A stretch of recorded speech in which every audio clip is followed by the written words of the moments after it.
Hello students, welcome to my channel Biology Quest. Class 12th Biology chapter number 3 Reproductive Health. तो आज हम इस chapter को discuss करेंगे और देखेंगे कि यहाँ से क्या क्या टॉपिक्स हमें इसमें कंटिन्यू करने हैं। तो चैप्टर नंबर 3 रिप्रोडक्टिव हेल्थ, आइएगा शुरू करते हैं। देखिएगा, यदि रिप्रोडक्टिव हेल्थ की बात कहें तो शुरुआत होती है reproductive health problems and strategies. WHO क्या कहता है, that is world health organization, a healthy person means a total wellbeing. A healthy meaning a total wellbeing and that is in respect of reproduction, in all aspects of reproduction. कोई भी person कब reproductive healthy माना जाएगा, जब वो physically, emotionally, behaviourally और socially healthy होगा, तो we can say the person is reproductively healthy. And this definition was given by the WHO, world health organization. अब नेक्स्ट टॉपिक हमारा reproductive healthy society. So reproductive healthy society always formed by the reproductive healthy persons. तो reproductive healthy person ही हमारी क्या बनाएंगे, reproductive healthy society form करेंगे। अब हम देखिएगा, to achieve the reproductive healthy society the government of India launched a program in 1951. Government ने जो 1951 में जो प्रोग्राम लॉन्च किया, वो प्रोग्राम था family planning programme, that is FPP, and later RCH means reproductive and child health care programme was launched. तो जो RCH था वो बाद में लॉन्च किया गया और पहले 1951 में लॉन्च किया गया family planning programmes. And the RCH is the modified version of FPP, means उसी पुरानी चीज़ को एक नए नाम से गवर्नमेंट ने पेश किया with some modifications. And you will be surprise to know, India is the first country to launch FPP। India पूरे वर्ल्ड में पहला कंट्री था जिसने कोई फैमिली प्लानिंग प्रोग्राम लॉन्च किया हो।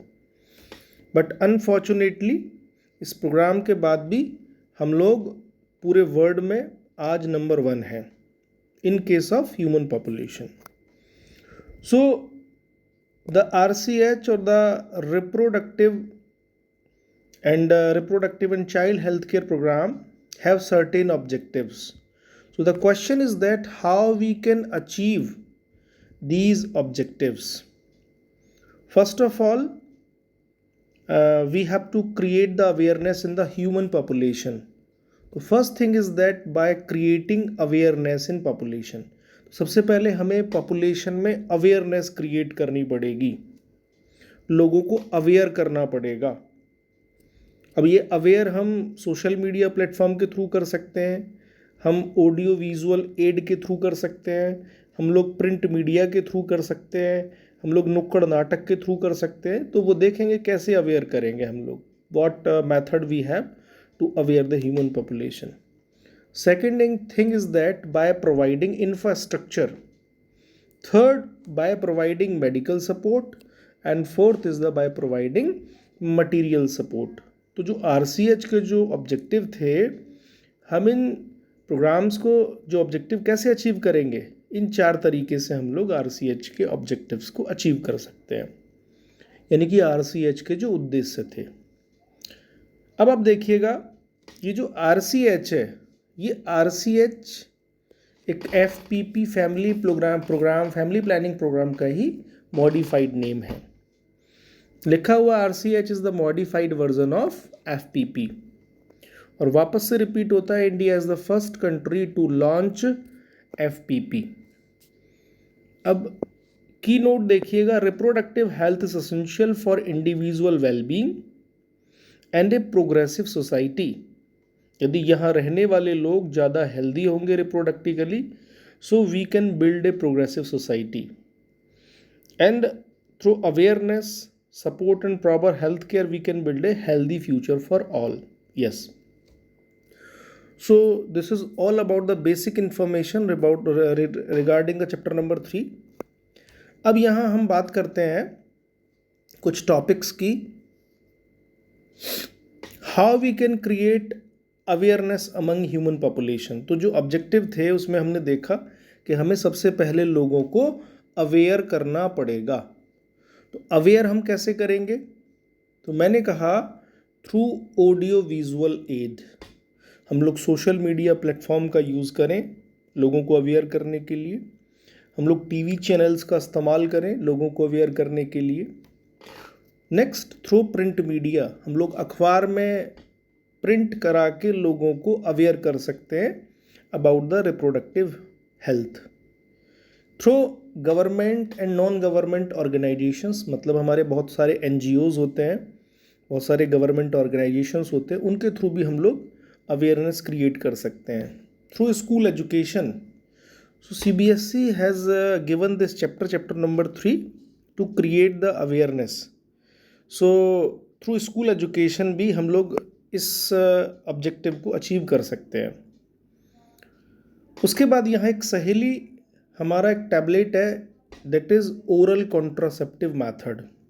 तो जो सहेली है, सहेली आप देखिएगा that is not a hormonal preparation. Saheli is a non steroidal hormonal population, that is a non steroidal. मतलब सहेली टैबलेट के अंदर, सहेली एक ओरल कॉन्ट्रासेप्टिव है और इसके अंदर एस्ट्रोजन एंड प्रोजेस्टेरोन का इस्तेमाल नहीं किया गया था। तो इसके अंदर क्या इस्तेमाल किया गया? यदि आप देखें तो it is made up of centchroman का इस्तेमाल किया गया on place of steroidal hormone. And what is the mode of action of Saheli? That prevent implantation. ये क्या करती है सहेली टैबलेट? ये इम्प्लांटेशन को प्रिवेंट करने का काम करती है। Uses should be twice a week or once a week in first trimester, means we have to take one tablet per week in the first trimester and once a week in second and third trimester. तो twice a week in first trimester, this is, ये यहाँ पे बात wrong लिखी हुई है।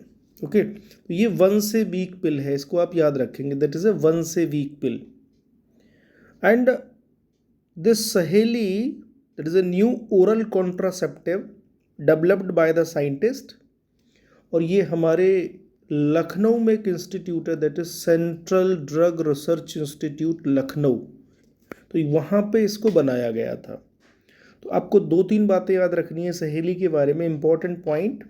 This is a non steroidal hormonal preparation made up by the centchroman and it prevents implantation. ये once a week pill है और ख़ास बात, इसको लखनऊ में CDRI में बनाया गया, सेंट्रल ड्रग रिसर्च इंस्टीट्यूट। इसके अलावा नेक्स्ट हमारा जो ओरल कॉन्ट्रासेप्टिव है दैट इज़ मालाडी। तो मालाडी की हम बात करें, so Mala D is a steroidal preparation. देखिएगा क्या डिफरेंस है। मालाडी एक स्टेरॉइडल प्रिपरेशन है, means it have oestrogen and progesterone, but Saheli एक नॉन स्टेरॉइडल प्रिपरेशन है। मालाडी के बारे में देखें, it is made up of estrogen and progesterone and it uses should be daily. So आप देख सकते हैं विच वन इज़ बेटर। तो हम सहेली में ज़्यादा एडवांटेज देखते हैं क्योंकि एक तो once a week पिल है, मालाडी एवरीडे पिल है, सहेली नॉन स्टेरॉइडल है, मालाडी एक स्टेरॉइडल प्रिपरेशन है। तो this is a basic difference between सहेली एंड मालाडी। इसके अलावा यहाँ कुछ अमीनो सिंथेसिस के बारे में इंफॉर्मेशन दी है।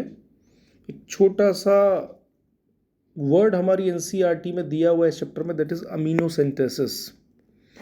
सो अमीनो सिंथेसिस क्या होता है, देखिएगा ये हमारा बेबी मदर के यूटरस के अंदर फीटल डेवलपमेंट हो रहा है, फीटस डेवलपमेंट, और यहाँ पे एक फ्लूइड भरा होता है इस बेबी के अराउंड। इस फ्लूइड को हम लोग कहते हैं हमारा amniotic fluid.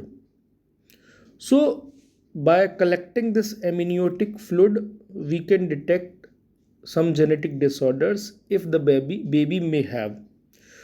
So amino synthesis क्यों करते हैं हम लोग? To check genetic disorders of the baby in the early embryonic stage. यदि बच्चे को कहीं आप देखेंगे हीमोफिलिया है, सिकल सेल एनीमिया है, या कोई सिंड्रोम जैसे डाउन सिंड्रोम है, तो उस केस में हम इस टेस्ट के थ्रू बच्चे के अंदर जेनेटिक डिसऑर्डर्स पता कर सकते हैं। And it is usually done when a woman is 14 to 16 week pregnant. So amniocentesis have certain advantage and we can detect the various genetic disorders in the early embryonic stage. But ये जब government ने इसको देखा तो इसके use कम और मिसयूजेस ज़्यादा हो रहे थे। तो मिसयूजेस ऑफ अमीनो सिंथेसिस क्या था? This test was confirmed to determine the sex of the baby, so used in sex determination because amniotic fluid also contain the chromosomes. तो हम लोग यदि XX क्रोमोसोम है तो हम ये कह सकते थे ये फीमेल है, और यदि XY क्रोमोसोम है तो हम ये कह सकते थे ये मेल है। सो हमने देखा कि इसका मिसयूज़ ज़्यादा हुआ और बाद में इस टेस्ट को बैन कर दिया गया। ओके तो यहाँ बेसिक इन्फॉर्मेशन अमीनो सिंथेसिस के बारे में सिर्फ हमें इतना ही पढ़ना है। सो ये कहता है कि sex determine to legally check to increase female foeticide and massive child immunization. So such programs that merit mention in this connection. बाकी हम लोग बात करें नेक्स्ट स्लाइड में, पॉपुलेशन एक्सप्लोजन मीन्स, अब आप देखिएगा जब हमारा कंट्री इंडिपेंडेंस मिली तो उस समय लगभग कंट्री की पॉपुलेशन लगभग 30 to 35 करोड़ जो है पॉपुलेशन थी। आज 2026 में पॉपुलेशन 150 करोड़ है। तो this is the population explosion. और ये पॉपुलेशन एक्सप्लोजन का क्या मतलब है, हम लोग इसको समझने की कोशिश करते हैं। So improved medical facilities and improved living conditions leads to population explosion. हमारे सामने कुछ डाटा गिवन है, पहले हम इस डाटा की बात करेंगे। आप देखिएगा, first of all we are discussing the world population. In 1900 world की पॉपुलेशन 2 बिलियन थी, in 2000 6 billion and in 2011 7.2 billion. On the other hand यदि हम इंडियन पॉपुलेशन देखें तो 1900 में 350, सॉरी ये डाटा यहाँ पे रॉन्ग है, आप 2011 का डाटा देखिएगा, 2011 है ना, जस्ट अपोजिट लिख दिया है ये। तो सन 2000 में हम लोग बात करें तो 1 बिलियन पॉपुलेशन थी, जबकि 2011 के अंदर जो पॉपुलेशन थी वो हमारी 1.2 बिलियन थी। हम यदि इस बात को ऐसे समझें तो हम ये कह सकते हैं कि every 6th person is the Indian, means पूरे वर्ल्ड में हर छठा पर्सन इंडियन है। यदि हम सेंसस की बात करें तो जो इंडिया का जो पॉपुलेशन ग्रोथ है, 2011 में जनगणना हुई थी, सेंसस हुआ था, और उस सेंसस के अकॉर्डिंग यदि हम पॉपुलेशन ग्रोथ रेट की बात करें तो ये पॉपुलेशन का ग्रोथ रेट 2% है, 2%। सो जितना देखने में छोटा लगता है इतना ये ग्रोथ रेट है नहीं।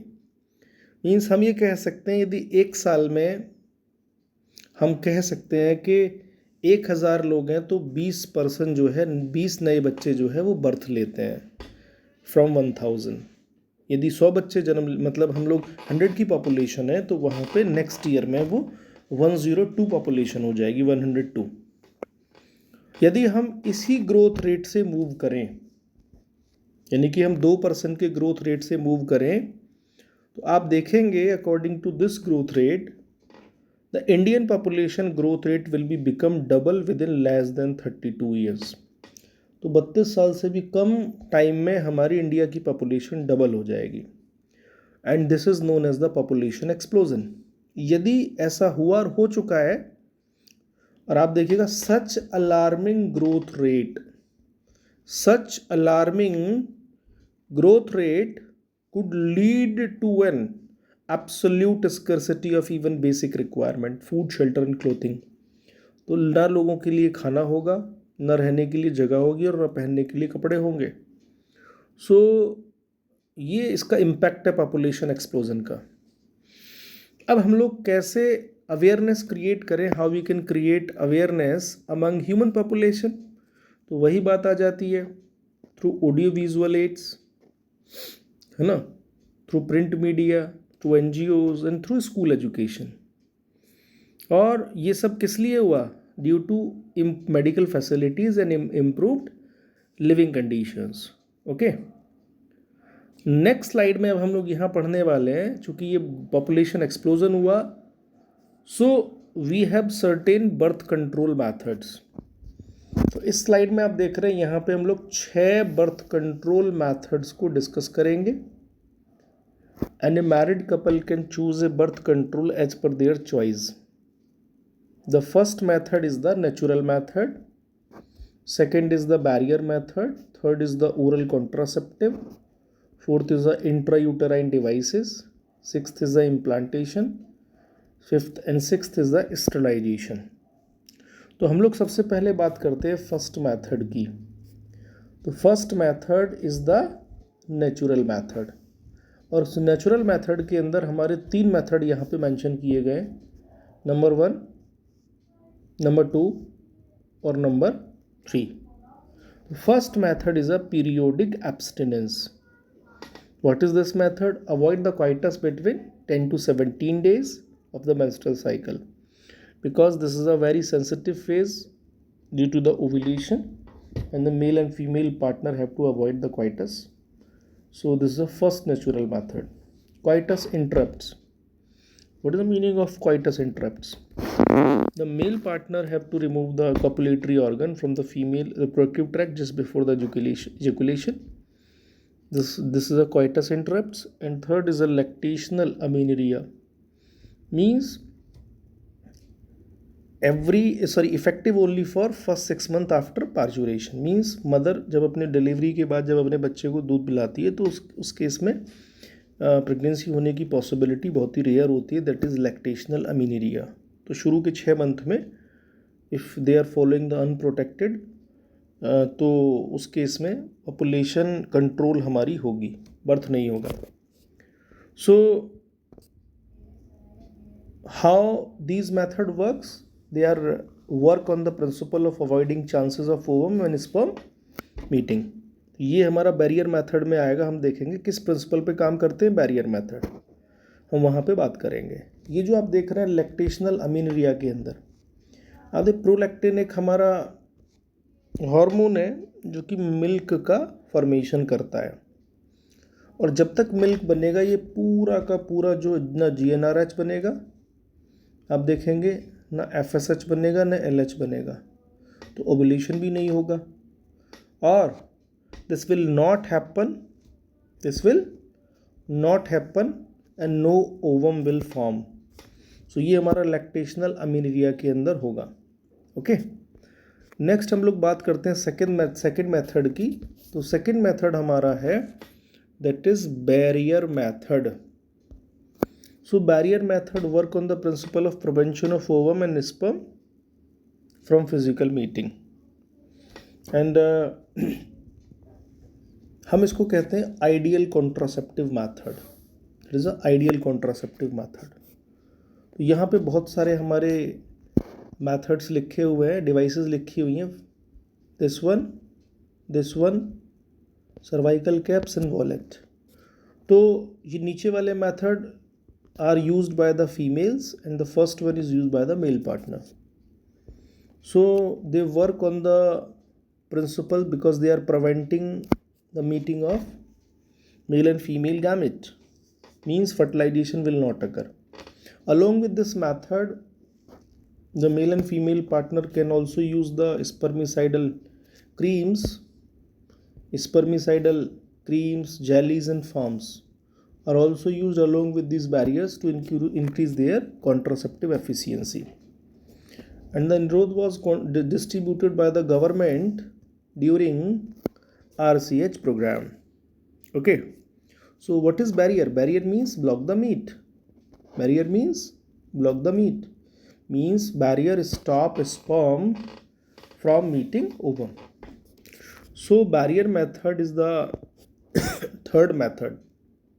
नेक्स्ट हमारा आ जाता है फोर्थ, सॉरी थर्ड था बैरियर मेथड, थर्ड हमारा आ जाता है ओरल कॉन्ट्रासेप्टिव.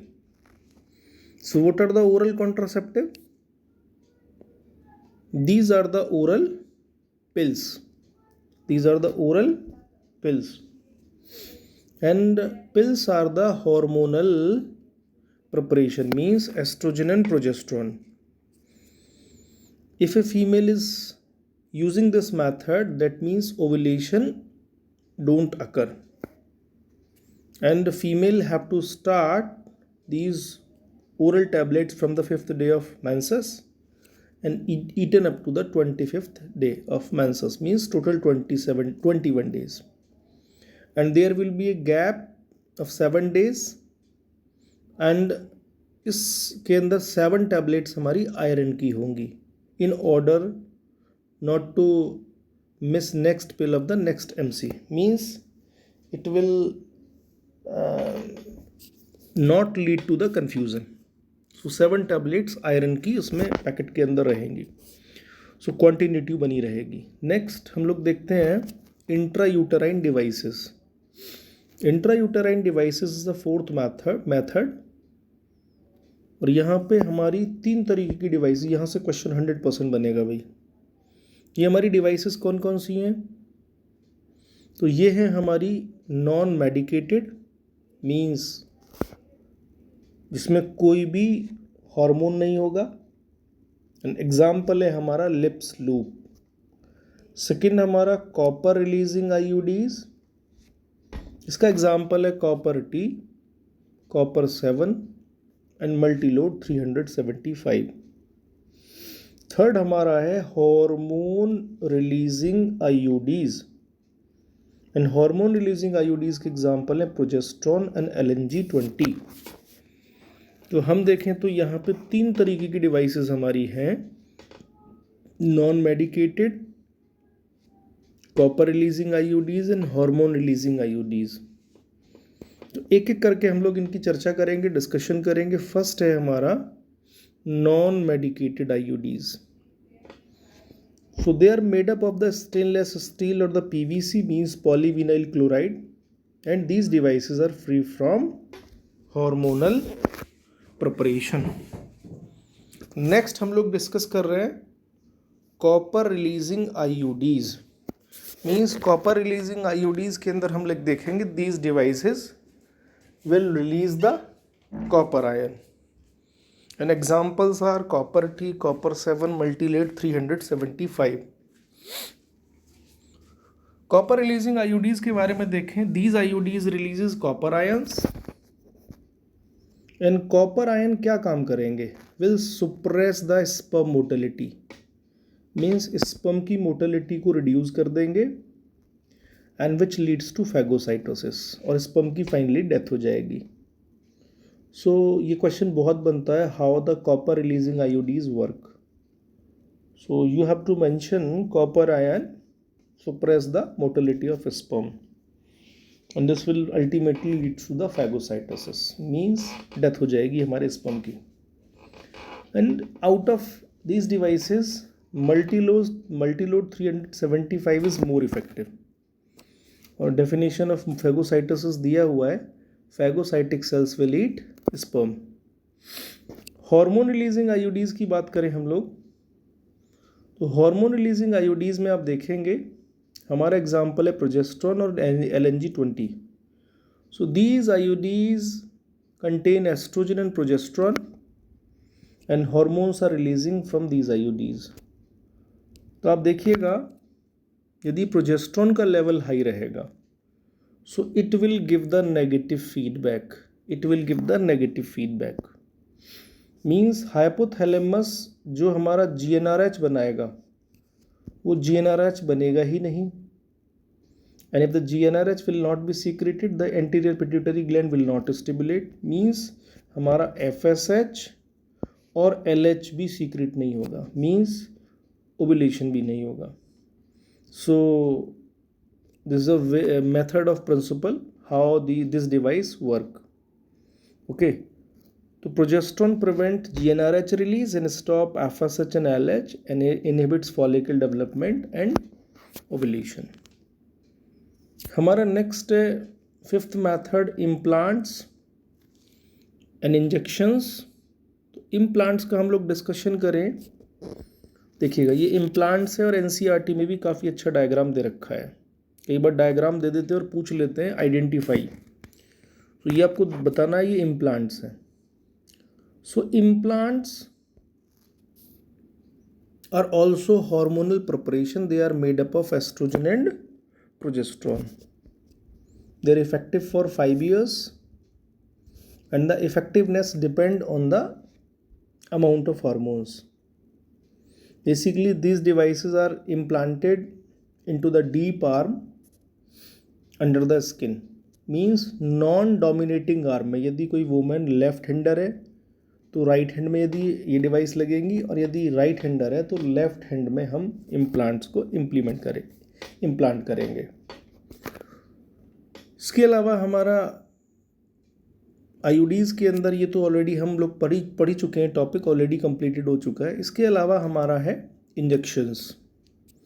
तो इंजेक्शंस की बात करें, same as pills, means that is for example DMPA, that is for the 3 months.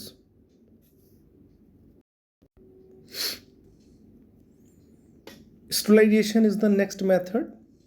This is a 6th method, sterilization. और अब हम स्टेरिलाइजेशन की बात कर रहे हैं। स्टेरिलाइजेशन के अंदर आप देख रहे हैं 2 तरीके के मेथड होंगे फॉर मेल एंड फीमेल। तो ये जो नीचे वाला मेथड है, this is for the female. यहाँ पे हम फैलोपियन ट्यूब को कट करेंगे and that's why it is known as the tubectomy. और मेल के अंदर हम वॉस डिफरेंस को कट करेंगे, that is known as the vasectomy.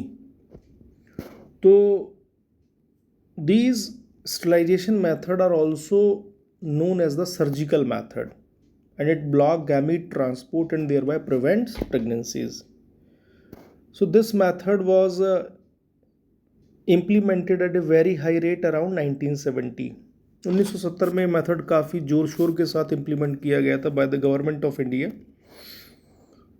और वैसेक्टोमी किस लिए होती है? Vasectomy is not effective immediately. यदि वैसेक्टोमी हमने करी है तो हो सकता है कि वो इमीडिएटली इफेक्टिव ना हो, as there are the millions of sperms. एक बहुत इंपॉर्टेंट क्वेश्चन है, याद रखिएगा इसको, क्योंकि मेल जो है वो मिलियंस ऑफ स्पर्म रिलीज करता है at a time and tubectomy is effective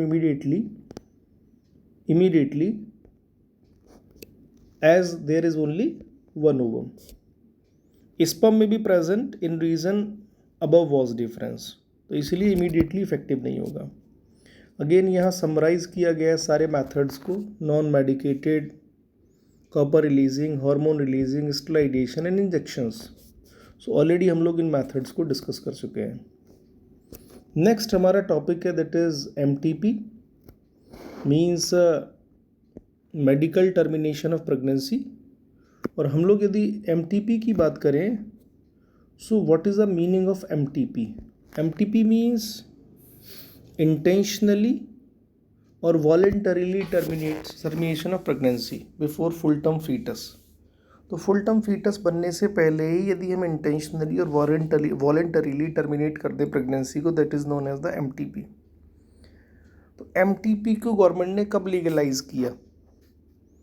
MTP was legalized in 1971 by government of India, and MTP is safe up to first trimester. In 2017, the MTP law has been amendment. 2017 में changes किए गए इस law में, और अब हम second trimester तक MTP follow कर सकते हैं. Now MTP can be done up to second trimester. अब इसको सेकेंड ट्राइमेस्टर तक किया जा सकता है. Okay, and this MTP is not permissible in case of female foetus. Female foetus के केस में ये परमिसेबल नहीं है, क्योंकि लोग बाग इसको एज ए फीमेल फोर्टिसाइड के लिए यूज़ करेंगे, तो वो इसका मिसयूज़ होगा. So MTP can be performed in the following cases. तो under what conditions the MTP can be performed? So there are the certain cases. First, in case of rapes. Second, in case of genetic orders of the fetus, and third, in case of physical and mental sickness of mother. So these are the exceptional conditions or the special cases in which we can follow the MTP. तो पहले आप देखिएगा, यदि first trimester है, मतलब first 3 months हैं, तो only 1 qualified doctor is needed. But जब 2017 में अमेंडमेंट किया गया, तो MTP in second trimester 2 qualified doctors are needed. तो 2 क्वालिफाइड डॉक्टर्स की नीड होती है उस समय. तो this is all about the MTP. अब हमारा आता है सेक्सुअली ट्रांसमिटेड डिजीजेस. तो यदि हम सेक्सुअली ट्रांसमिटेड नॉट इन्फेक्शंस या STDs की भी बात कर सकते हैं, सेक्सुअली ट्रांसमिटेड इन्फेक्शन. तो ये सेक्सुअली ट्रांसमिटेड इन्फेक्शन क्या होते हैं? सो वो इन्फेक्शंस जो थ्रू सेक्सुअल इंटरेक्शन के थ्रू हो रहे हैं, that is sexually transmitted infections. यदि हम बात करें इंक्यूबेशन पीरियड के, तो in case of Treponema pallidum that is about 3 to 4 weeks. और यदि हम अदर नेम देखें, तो NCERT ने साफ साफ मेंशन किए हैं what are the other names of STIs, means sexually transmitted infection. First, STDs means sexually transmitted diseases. Second is venereal diseases, that is VD. Okay, because it was first detected in venereal hospital. Third is the reproductive tract infection, that is RTIs. And fourth is the pelvic inflammatory disease, that is PID. ये 4 नाम है, और एक नाम तो already sexually transmitted infection है ही. तो 5 नाम से जानते हैं, बोर्ड में किसी भी नाम से पूछा जा सकता है. So what are the initial symptoms of these infections? These are the initial symptoms. Means itching हो सकता है, शुरू में इचिंग हो, and later this itching can be converted into the intense itching. Next is a fluid discharge. Third may be slight pain. और fourth, inflammation means swelling. So these are the initial stage. At initial stage, these infection may seen in the genital region. Okay, और it may be possible, हो सकता है female के अंदर symptom दिखे ही ना. तो ये भी पॉसिबिलिटी है कि वहाँ पे फीमेल एसिम्टोमेटिक हो इन case of STIs. Means females can be asymptomatic in case of STIs. Okay, और सिम्टम्स दिख भी सकते हैं या एसिम्टोमेटिक हो सकती है. अब यहाँ पे हमारे बहुत सारे एग्जाम्पल दे रखे हैं, आप देखेंगे STIs के. यदि हम STIs के इन्फेक्शंस की बात करें, यदि हम STIs के इन्फेक्शन की बात करें, तो बहुत सारी बीमारियाँ यहाँ NCERT में लिखी हैं sexually transmitted infections. That is gonorrhoea, genital warts, means कुछ मस्से हो जाते हैं जेनाइटल रीजन में. सिफाइलस, जेनाइटल हर्पीस, बहुत ही खतरनाक बीमारी है ना. Chlamydiasis, trichomoniasis, and acquired immunodeficiency syndrome, and bacterial है ना वेजिनोसिस, और हेपेटाइटिस बी. इन सभी के नाम तो दिए हैं, बट कॉजेटिव पैथोजन NCERT में मेंशन नहीं है. So these are the causative pathogen of these disease. एक बार इनको आप देख लीजिएगा और ये सारे के सारे आपको याद ही करने पड़ेंगे। जैसे कुछ तो आपको ऑलरेडी याद ही हो गए, जैसे हम बात करें हेपेटाइटिस बी की, तो हेपेटाइटिस बी वायरस। एड्स आपको पता है ये HIV की वजह से होता है, ये भी याद हो गया। ट्राइकोमोनियसिस का ट्राइकोमोनिस वेजिनैलिस, MCQ में आप आराम से पकड़ सकते हैं। आप देखिएगा इसका भी आप आराम से पकड़ सकते हैं। Genital herpes means herpes simplex virus type 2, HSV2, please learn this example. Syphilis that is Treponema pallidum, एक बैक्टीरिया होता है, ये बहुत पूछा जाता है।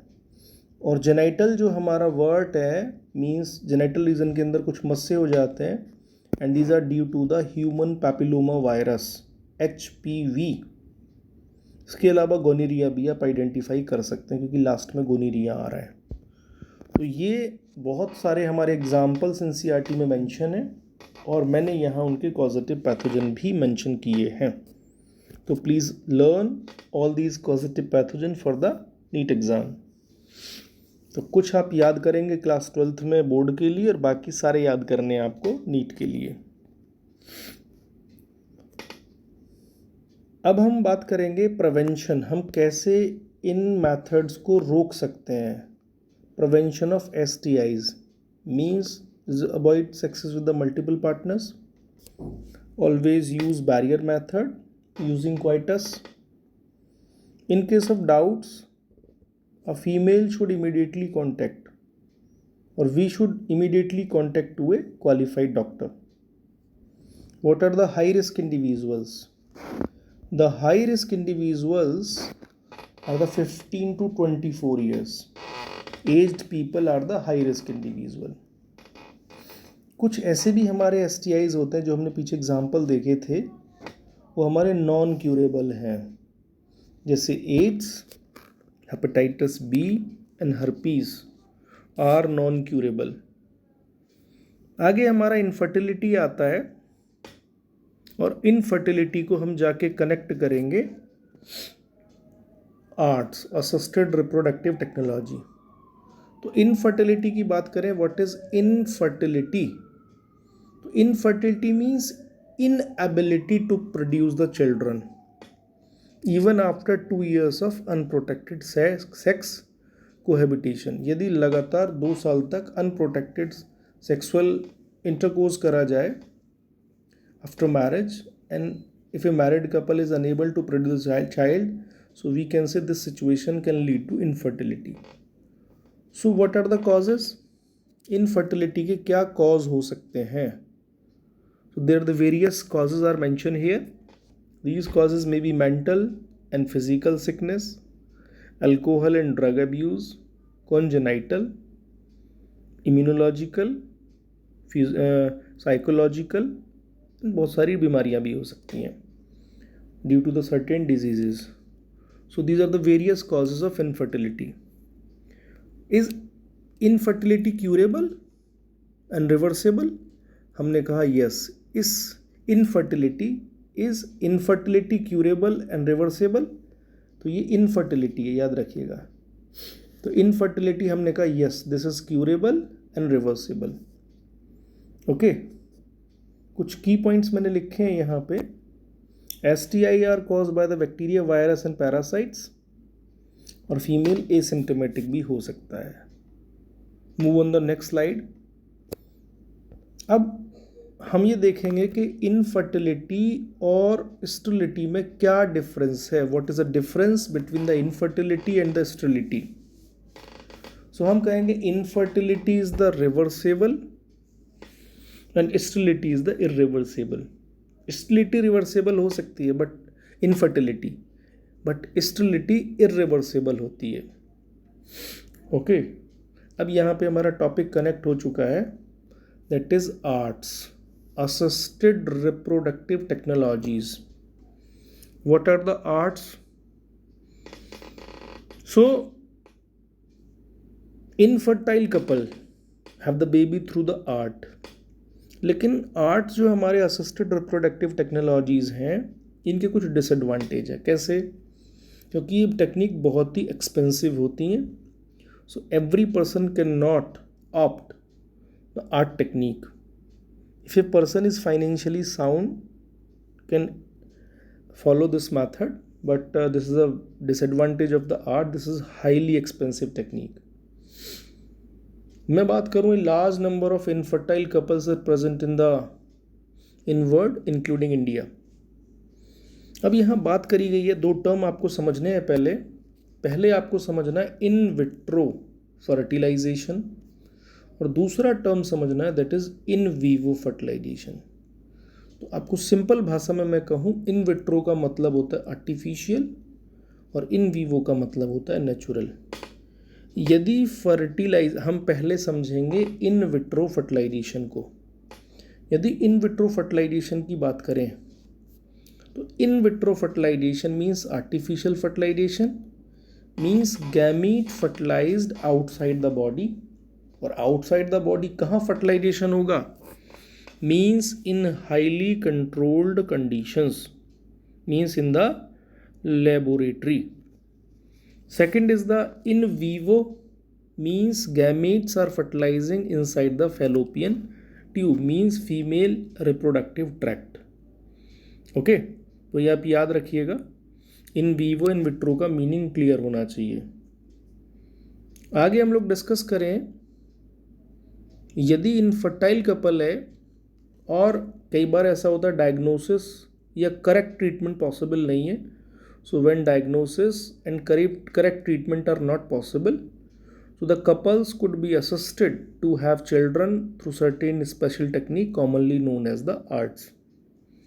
Okay. अब हम देख रहे हैं इन विट्रो फर्टिलाइजेशन की हम लोग डिस्कशन करेंगे। In vitro fertilization means fertilization will occur in the test tube और इन द लेबोरेटरी और in the highly controlled condition. Okay, तो और उसी के साथ जब हम एम्ब्रियो बना लेंगे तो उसको हम ट्रांसफ़र करेंगे फीमेल रिप्रोडक्टिव ट्रैक्ट के अंदर। आर्ट्स का क्या एडवांटेज है, हमने डिसएडवांटेज तो देखा कि हाईली एक्सपेंसिव है। The advantage is that infertile, not ये रॉन्ग वर्ड है, that is infertile couples have the baby through the arts. Okay, तो वही बात इन्होंने यहाँ दोबारा से मेंशन की है। अब हम नेक्स्ट स्लाइड की तरफ मूव करते हैं। अब देखिएगा, इन वीवो को यहाँ पे मेंशन किया गया है। In vivo means natural fertilization, means fertilization will occur in the female reproductive tract, means not reproductive tract, in the fallopian tube.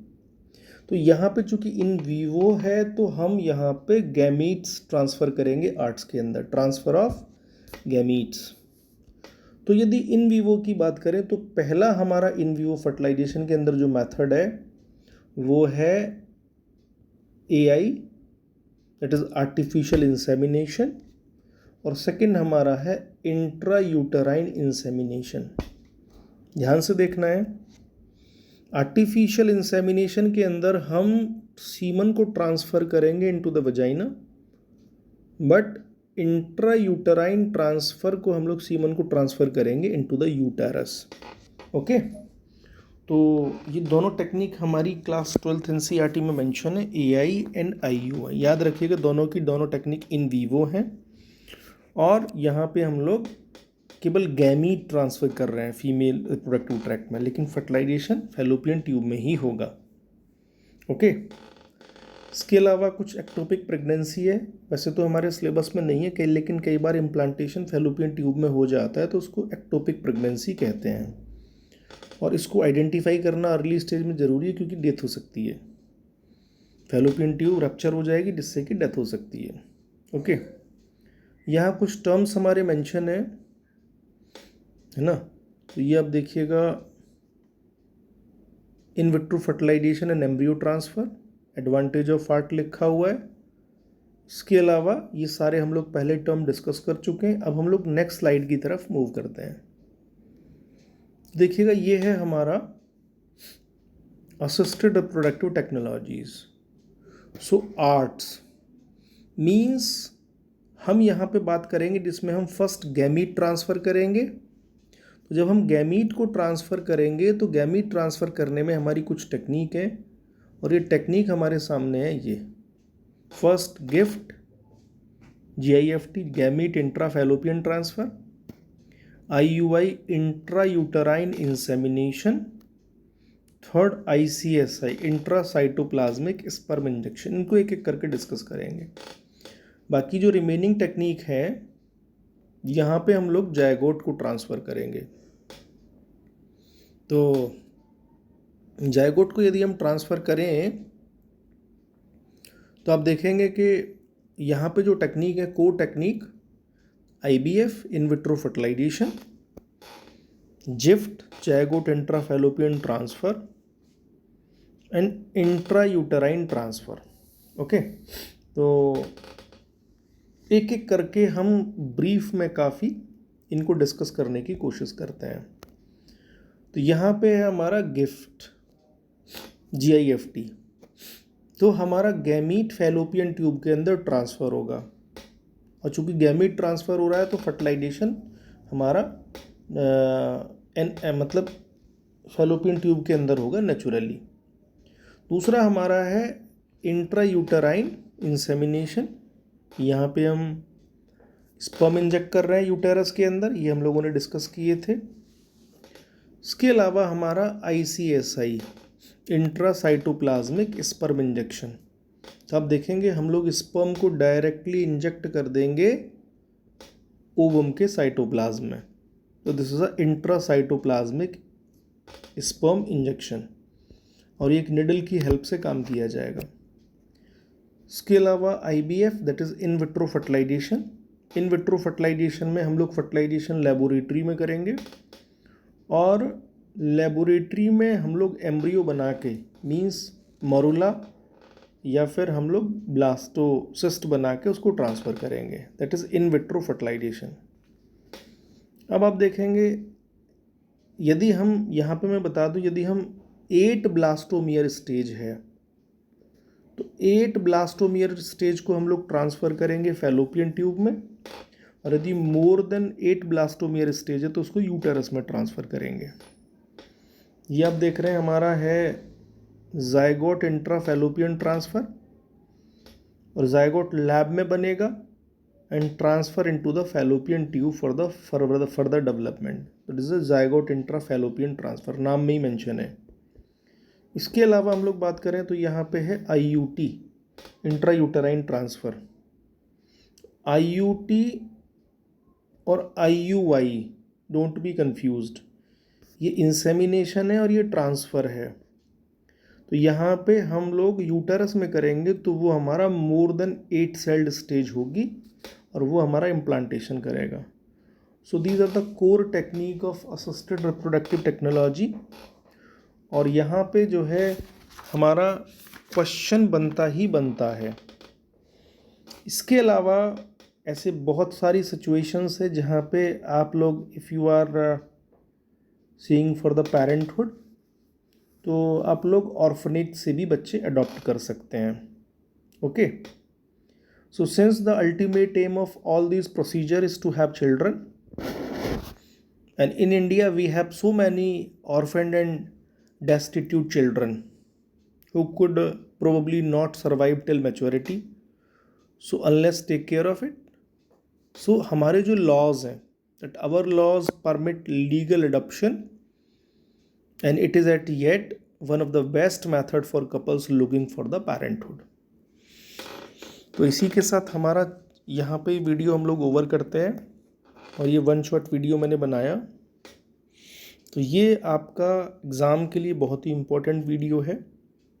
इसी तरीके के वीडियो के लिए आप लोग चैनल पे बने रहिएगा, और चैनल को लाइक, शेयर और सब्सक्राइब करना ना भूलें ताकि आपको लेटेस्ट अपडेट मिलते रहें। So good night, thank you so much.